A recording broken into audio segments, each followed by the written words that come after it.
We travel through a countryside that doesn't have one single Jew, not even one.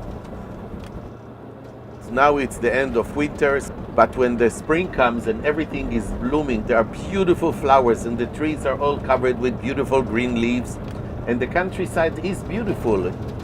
Unfortunately, and I can't help it, and I must admit I'm even embarrassed by it, but I travel through a huge cemetery where memories are only hovering around, because you cannot help but reflecting on hundreds of years of Jewish existence, contribution in the fields of religious studies, literary activity, contribution in the field of music was unbelievable. Not only that there isn't anything now, but of course, considering the incredible circumstances, how everything vanished.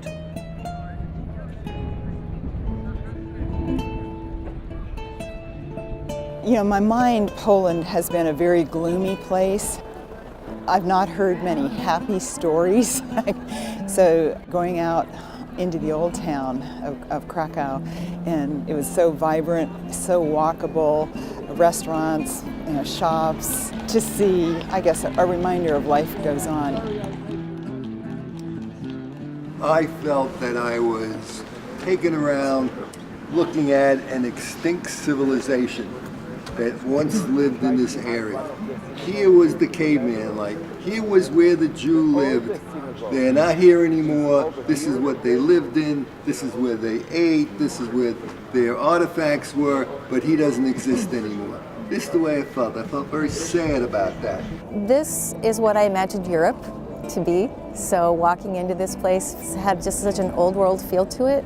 But to come here and experience this, it's a chance to bear witness. And in terms of my students, I tell them very passionately about the Holocaust, and now I can go and say, I've been there, I've seen.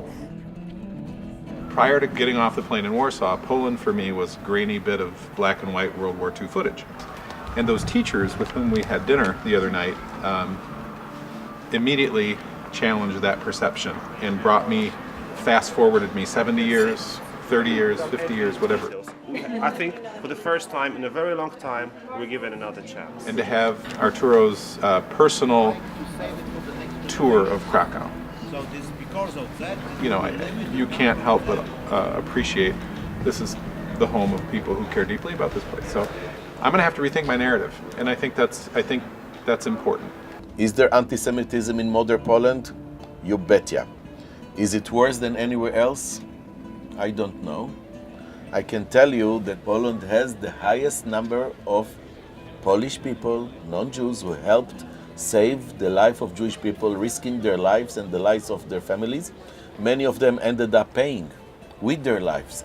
And it is important, it's imperative that while we talk about the devastation and the catastrophe and the cruelty, we have to highlight also the actions of these few ones who brought so much light into this world. Even today, being up on that monument, there was a young woman with a small child. I saw her being dropped off and saying goodbye to somebody, and then I saw her up at the top, and I realized she's brought her toddler there to play. I had to think about that for a minute. Is this appropriate at a monument that commemorates something horrific happening? I think when you're visiting any major European city, as a Jewish person, as someone aware of Holocaust history, you always bring with you the knowledge that there's something else that happened here. We were so involved in looking at the darkest, most difficult, most challenging time in that country's long history that to then turn and say, look at this wonderful culture of this place is a very difficult thing. I think in my ideal world, I would try to engage in more than one way and allow myself the chance to appreciate. Whether you ever get to that place where you can separate out, I don't know. I mean, that's really the great question. In a way, things are tangled up together all the time, and it makes it very hard to come to a place where you can just enjoy. But again, as David was saying, here we travel, and this is where it was, and this is where they were, and they were, and they were, and they're all gone. And not because they moved to Scottsdale, Arizona.